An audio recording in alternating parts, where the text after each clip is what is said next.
जय Hind my dear students.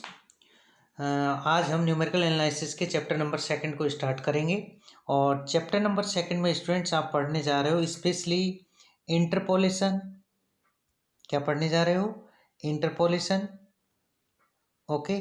और interpolation में आप दो फॉर्मूले पढ़ने जाओगे, एक तो न्यूटन्स फॉरवर्ड इंटरपोलेशन और Newton's backward interpolation. Newton's forward interpolation formula और न्यूटन्स बैकवर्ड इंटरपोलेशन फॉर्मूला। अब ये क्या होते हैं, कब अप्लाई किए जाते हैं, कैसे अप्लाई किए जाते हैं, ये आज आप पढ़ने जाओगे। ठीक है स्टूडेंट। अब तक आप चैप्टर नंबर 1 पढ़ रहे थे न्यूमेरिकल एनालिसिस का, और चैप्टर नंबर 1 की अपने आप में एक इम्पोर्टेंस है। क्यों? क्योंकि वहाँ पे आपने सबसे पहले पढ़ा है क्या, फॉरवर्ड डिफरेंस टेबल के बारे में। मतलब आप ऐसे कहोगे डिफरेंस टेबल के बारे में पढ़ा है आपने। किसके बारे में पढ़ा है? डिफरेंस टेबल के बारे में। वो अभी नेक्स्ट चैप्टर में आज जो अब जो चैप्टर स्टार्ट होने जा रहा है उसमें यूज होने वाली है। ठीक है।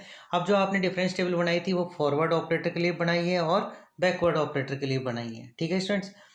फॉरवर्ड ऑपरेटर्स को आपने डेल साइन से यूज किया था, बैकवर्ड को आपने नेबला साइन से यूज किया था।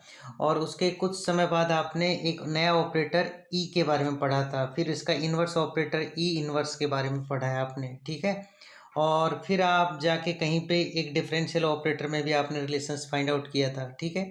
तो कुछ इस तरह की चीज़ें, मतलब डेफिनेशंस, कंसेप्ट अबाउट ऑपरेटर्स आप पढ़ चुके हो, जिसमें से mainly delta, nabla, shift, inverse shift, differential operator, ये सब आप देख चुके हो।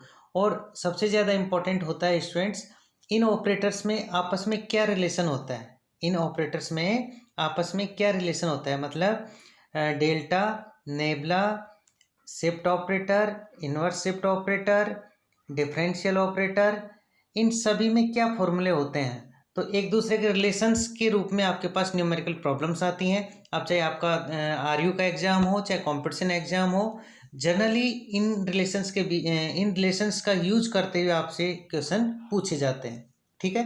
तो मैंने आपको कुछ प्रॉब्लम्स करवाई हैं, कुछ करने के लिए भी दी हैं, तो होपफुली आप उन्हें कर लेंगे। और कहीं प्रॉब्लम वगैरह आती हैं तो आप कांटेक्ट कीजिए, मैं आपको उनके सॉल्यूशन ज़रूर बताऊंगा। ठीक है स्टूडेंट्स। तो आज की क्लास में हम स्टार्ट करते हैं इंटरपोलेशन और एक्स्ट्रापोलेशन। ठीक है स्टूडेंट्स। तो देखिए ज़रा, सबसे पहले बात करें कि इंटरपोलेशन होता क्या है, एक्स्ट्रापोलेशन होता क्या है। तो स्टूडेंट्स आप इस चीज़ को इस एग्जांपल से समझ सकते हो। जैसे मान लो मैंने आपके सामने एक टेबुलर रिप्रेजेंटेशन लिया है डेटा का, और डेटा कैसे दे रखे हैं आपके सामने। जैसे ये फर्स्ट कॉलम में तो एक्स है और ये आपका एफ ऑफ एक्स है। ठीक है। एक्स के मान जैसे मान लो आपको दे रखे हैं 1, 2, 3, 4, और वाई के मान जैसे मान लो आपको दे रखा है 2, 2.5, 3.1 एंड 4.5, ये आपको y के मान दे रखे हैं। ठीक है स्टूडेंट्स। अब मैं आपसे कहूँ कि आप x इक्वस टू 2.5 पे मान बताइए। मैं आपसे पूछूँ कि x इक्वस टू 2.5 पे मान बताइए। ठीक है। तो आप ये देखिए कि आपको मान कहाँ बताना है। x इक्वस टू 2.5 पे किसका? f ऑफ x का मान बताना है आपको। x इक्वस टू 2.5 पे f ऑफ 2.5 क्या होगा, ये मान बताना है।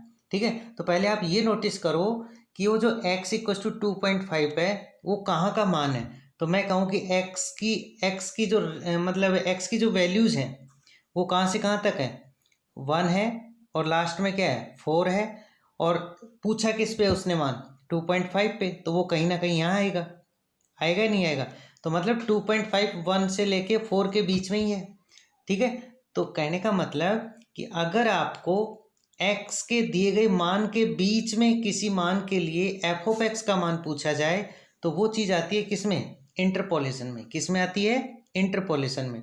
और अगर मैं कहूँ कि x इक्वस टू 10 पे f ऑफ x का मान बताओ, तो अब देखो टेबल में तो x का मान 1 से लेके 4, जैसे 1 पे दिया गया है, 2 पे दिया गया है, 3 पे दिया गया है, 4 पे दिया गया है, जबकि आपसे पूछ कहाँ से रहा है, x इक्वस टू 10 पे। तो इसका मतलब ये टेबल से बाहर की वैल्यू है, मतलब x के दिए गए जो डेटा है उनसे बाहर का कोई मान है, उसके करस्पॉन्डिंग फंक्शन का मान आपसे पूछा जा रहा है। ठीक है ना। तो ये चीज़ आती है आपकी एक्स्ट्रापोलेशन में। किस में आती है? एक्स्ट्रापोलेशन में।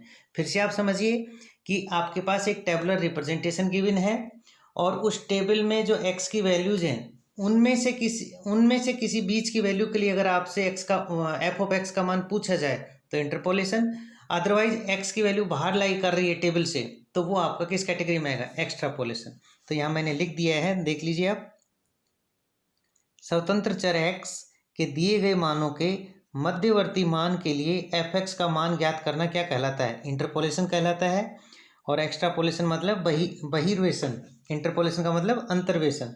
तो एक्स्ट्रापोलेशन के लिए आप क्या कहोगे, स्वतंत्र चर एक्स के दिए गए मानों के बाहर किसी एक्स के लिए मान ज्ञात करना आपका क्या कहलाता है, एक्स्ट्रापोलेशन कहलाता है। क्या कहलाता है, एक्स्ट्रापोलेशन कहलाता है। इस उदाहरण से आप समझ सकते हो, वैसे मैंने पहले भी समझाने की कोशिश की आपको। देखो यहाँ पे किसी नेशन, राष्ट्र की पॉपुलेशन, जनसंख्या निम्न पाई गई, मतलब कोई भी राष्ट्र है उसकी जनसंख्या कुछ इस तरह बताई गई है कि 1910 में जनसंख्या कितनी है, 40 लाख, 1920 में कितनी है, 48 लाख, और 1930 में कितनी है, 60 लाख, 1940 में कितनी है, 75 लाख, और 1950 में मान लो आप 80 लाख, क्या है, 80 लाख है। ठीक है, तो ये आपके पास एक इन्फॉर्मेशन है, मतलब ये आपके पास एक इन्फॉर्मेशन है।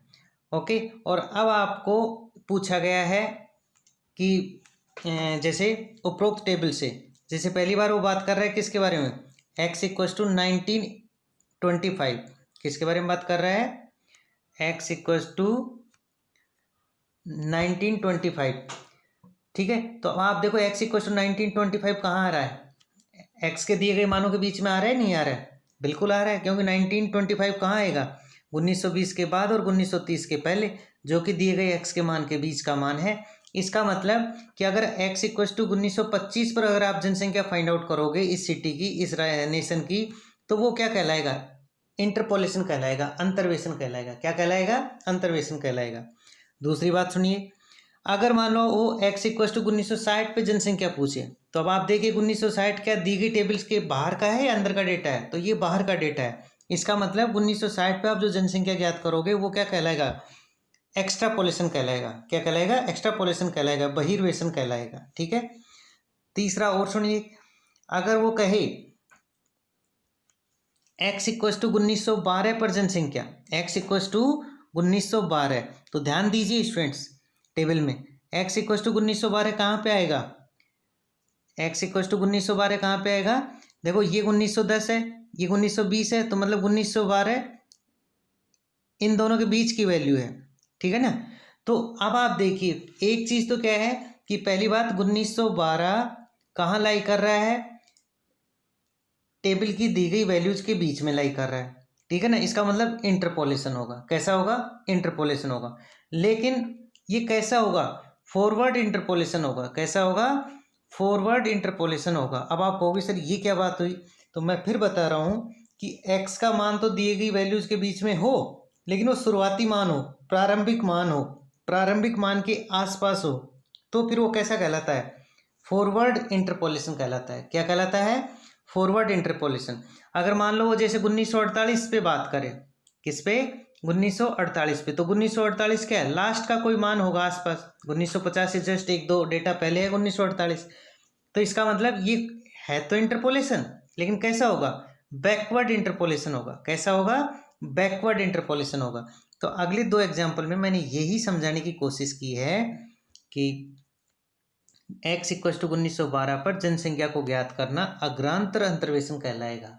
क्या कहलाएगा, फॉरवर्ड इंटरपोलेशन कहलाएगा, अग्रांतर अंतर्वेशन कहलाएगा। जबकि 1948 जो कि टेबल के लास्ट के आसपास आ रहा है, तो वहां पर ये जनसंख्या को ज्ञात करना है तो इंटरपोलेशन, लेकिन कैसा, बैकवर्ड इंटरपोलेशन है। कैसा है, पश्चांतर अंतर्वेशन कहलाएगा। ठीक है स्टूडेंट्स, फिर उसके बाद मैं कहूँ कि चलो 1928 पे बात करो, 1928 पे, कहाँ पे, 1928 पे। तो अब आप देखो 1928 कहाँ आ रहा है, देखो 1928 ना तो स्टार्टिंग में आ रहा है ना ही लास्ट में आ रहा है, तो कहाँ आ रहा है 1928, 1928 बीच में कहीं पे आएगा 1930 के आसपास। ठीक है ना, तो इसका नेचर कैसा आ रहा है, ना तो शुरुआत में आ रहा है ना ही लास्ट में आ रहा है, ये कहाँ आ रहा है, सेंटर में आ रहा है। ठीक है ना, तो ये जो लास्ट वाला केस काउंट होता है स्टूडेंट्स, ये कैसा काउंट होता है आपका, x बराबर 1988 पर जनसंख्या को ज्ञात करना केंद्रीय अंतर्वेशन कहलाएगा। क्या कहलाएगा? सेंट्रल डिफरेंस इंटरपोलेशन कहलाएगा। क्या कहलाएगा? केंद्रीय अंतर्वेशन। तो कुल मिला के एक जनरल आइडिया आपको क्या लगना चाहिए कि अगर x की शुरुआती मानों के लिए किसी एफ ऑफ एक्स का मान पूछा जाए तो वो आपका फॉरवर्ड इंटरपोलेशन होता है, और x के लास्ट के मानों के लिए अगर एफ ऑफ एक्स का मान पूछा जाए तो वो आपका बैकवर्ड इंटरपोलेशन होता है। और x का ऐसा मान जो ना तो शुरू में लाई करे ना लास्ट में लाई करे, बीच में कहीं लाई करे, एग्जैक्ट बीच में नहीं, आसपास, तो फिर वो आपका कैसा आता है?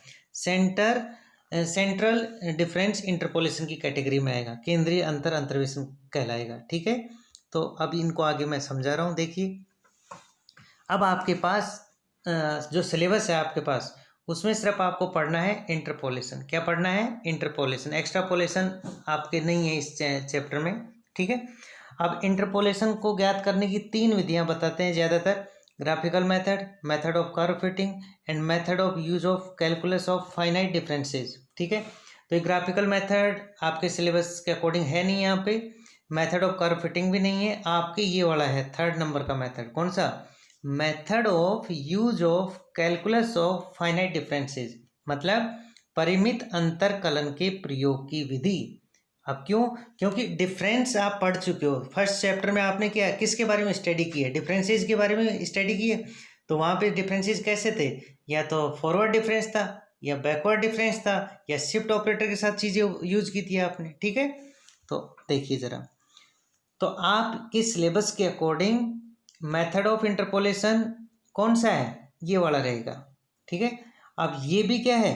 3 तरह से मतलब डिवाइडेड है। कैसे कि देखो जरा, ये जो मेथड ऑफ इंटरपोलेशन आएगा ना, ये भी आपका 3 तरह से डिफाइंड है। कब? जब मान लो x के मान कैसे हों?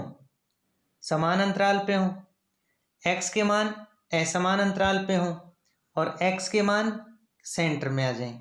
x के मान सेंटर की बात करें, ठीक है ना? तो ऐसे केसेस को आपको डिस्कस करना है। तो मैंने यहाँ बता दिया है कि जब x के मान कैसे हों?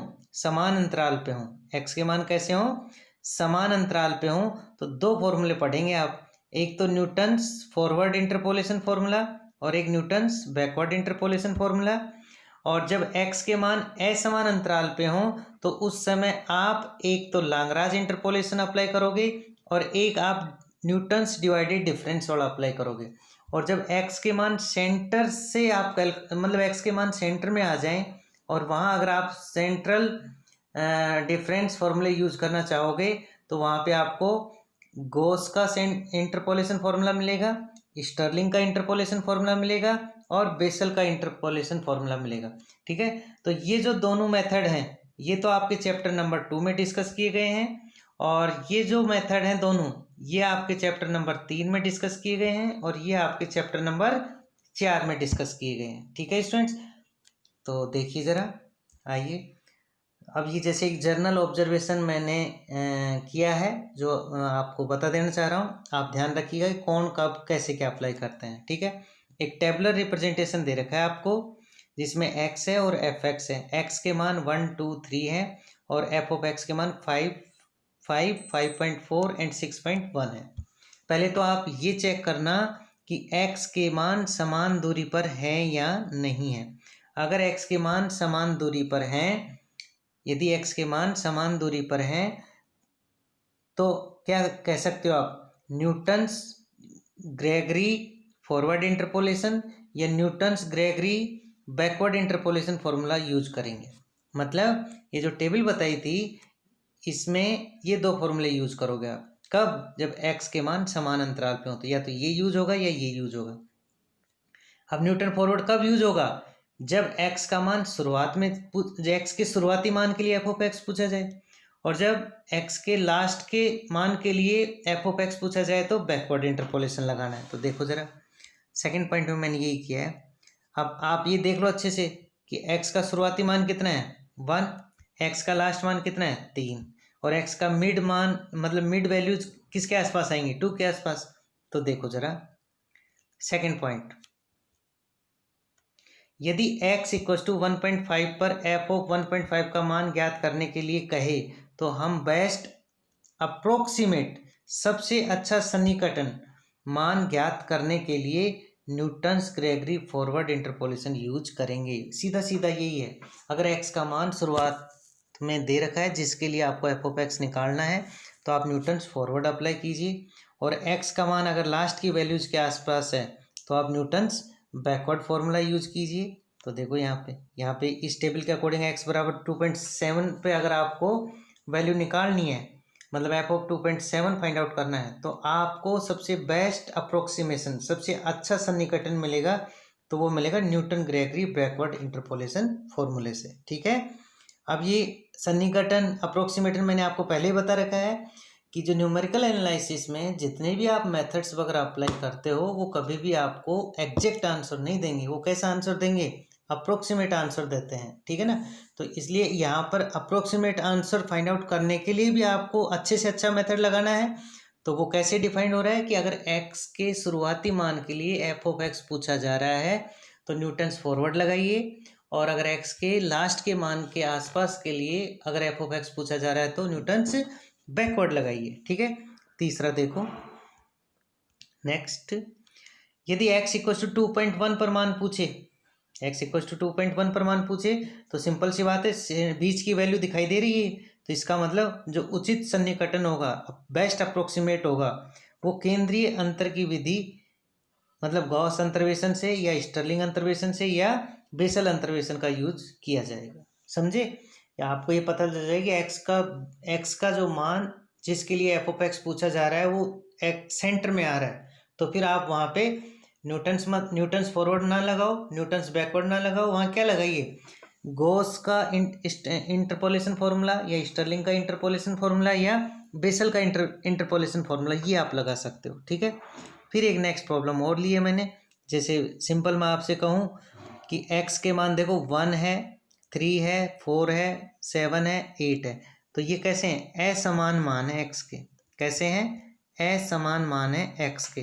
तो x के अगर असमान मान है तो कभी भी न्यूटन्स ग्रेगरी फॉरवर्ड नहीं लगेगा और कभी भी न्यूटन्स ग्रेगरी बैकवर्ड नहीं लगेगा। ठीक है। इस पे आप कैसा लगा सकते हो? लाग्रांज इंटरपोलेशन या न्यूटन्स डिवाइडेड डिफरेंस। समझे? x के जब असमान x के मान जब असमान अंतराल पर गिवन है तो उस स्थिति में हम न्यूटन्स फॉरवर्ड इंटरपोलेशन फॉर्मूला नहीं लगा सकते, न्यूटन्स बैकवर्ड इंटरपोलेशन फॉर्मूला नहीं लगा सकते। उस केस में या तो हम लाग्रांज इंटरपोलेशन फॉर्मूला लगाएंगे या न्यूटन्स डिवाइडेड डिफरेंस फॉर्मूला लगाएंगे। ठीक है। हाँ, अगर यहाँ पे x के मान अगर समान अंतराल पे होते तो हम ये लगा सकते थे, मतलब लगाएंगे। ओके। तो ये आज की क्लास का कंसेप्ट था। कल की क्लास में हम पहले तो ये जो Newton's Gregory forward interpolation formula है इसका स्टेटमेंट देखेंगे, इसका कथन देखेंगे, और फिर उसके बाद इसका प्रूफ देखेंगे। इसका क्या देखेंगे? प्रूफ देखेंगे, जो आपके आरयू के सिलेबस के अकॉर्डिंग बहुत इंपॉर्टेंट प्रॉब्लम आर्टिकल है। उसका या तो जनरलाइजेशन पूछता है, मतलब आपसे प्रूव कराएगा, या फिर आपसे इस आर्टिकल बेस्ड आपसे न्यूमेरिकल क्वेश्चन पूछा जाएगा। ठीक है स्टूडेंट्स, थैंक्स।